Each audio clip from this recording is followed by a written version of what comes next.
그리스도를 본받아 토마스 아켄피스 제2권 제9장 어떠한 위로도 없이 지냄. 우리에게 하나님의 위로가 있을 때에는 사람으로부터 오는 위로를 멸시하는 것은 어려운 일이 아닙니다.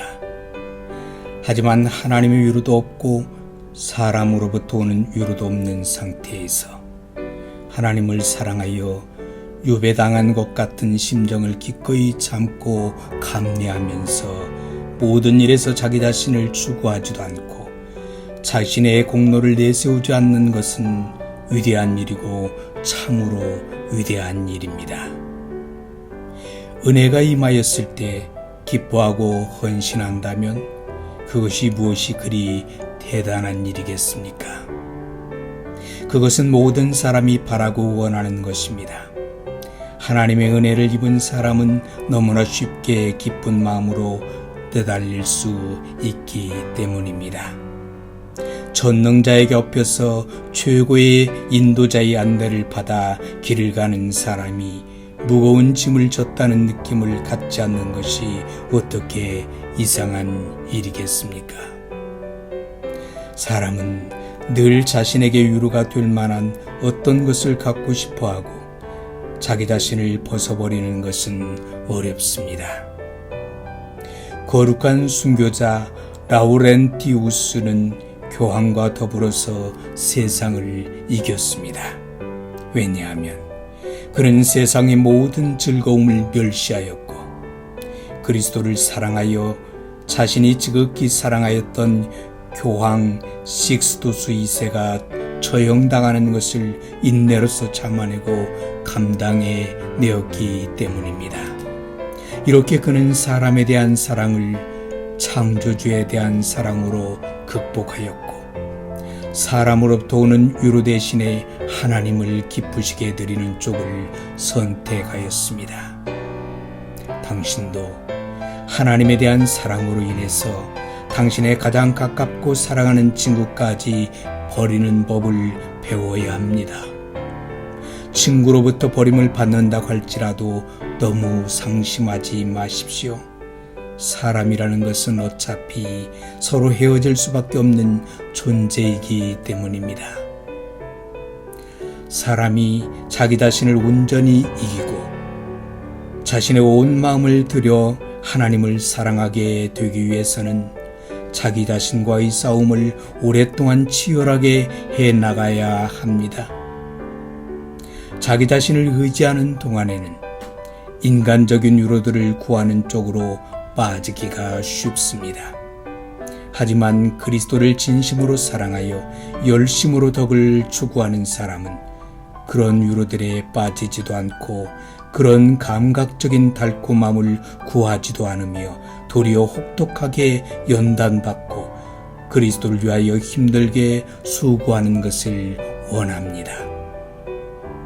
하나님이 영적인 위로를 주시면 감사함으로 받고 그것이 당신의 공로로 인한 것이 아니라 하나님의 선물이라는 것을 명심하고서 자고해지지 마십시오. 너무 기뻐하지도 말고 주제넘게 생각하거나 행하지도 마십시오.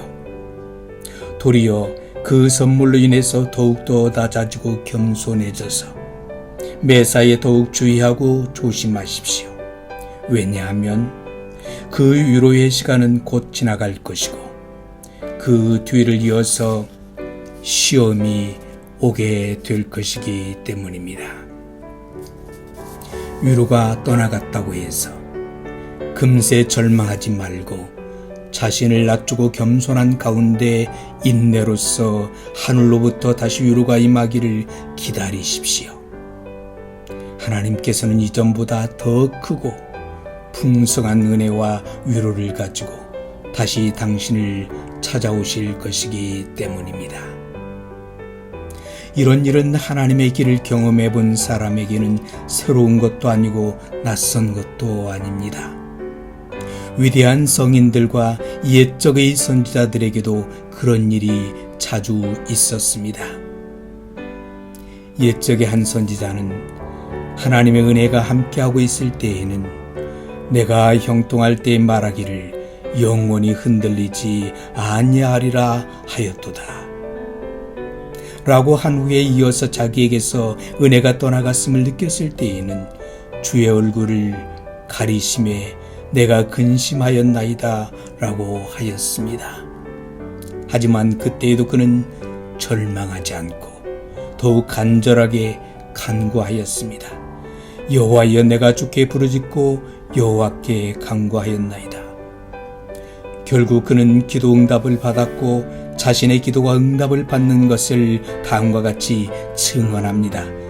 여호와께서 들으시고 내게 은혜를 베푸셔서 나를 돕는 자가 되셨나이다. 하나님께서는 어떤 식으로 그를 도우셨습니까?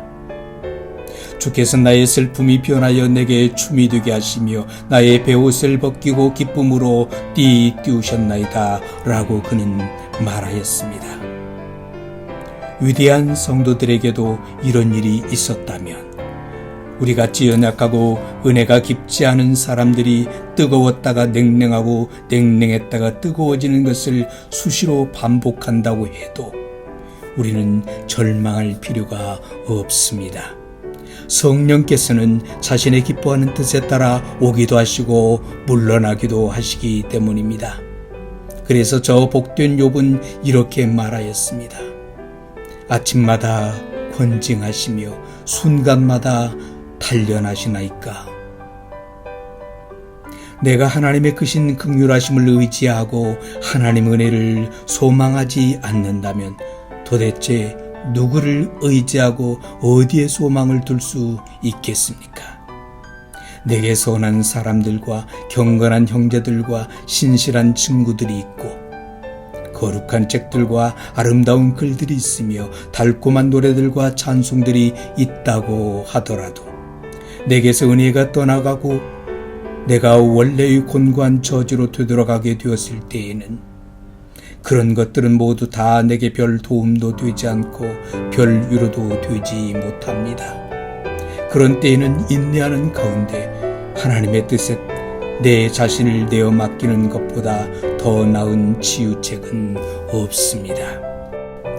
은혜가 떠나가서 열심히 식은 일을 종종 경험하지 않은 신앙인을 나는 한 번도 만나본 적이 없습니다.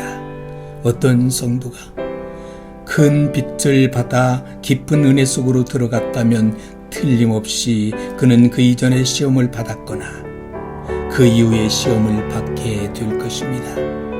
하나님을 위하여 환난을 통해 연단을 받지 않은 사람이 하나님이 주시는 깊은 은혜 속으로 들어가는 일은 없기 때문입니다. 환난 가운데 있다면 그것은 머지않아 하나님의 위로를 받게 될 것임을 보여주는 전조입니다. 왜냐하면 하나님께서는 시험을 통과한 사람에게는 하늘의 위로를 주실 것이라고 약속하셨기 때문입니다. 주님께서는 이렇게 말씀하십니다. 이기는 그에게는 내가 생명나무의 열매를 주어 먹게 하리라. 어떤 사람에게 하나님의 위로가 주어지는 것은 그 사람이 더욱 강해져서 역경들을 감당할 수 있게 하기 위한 것입니다.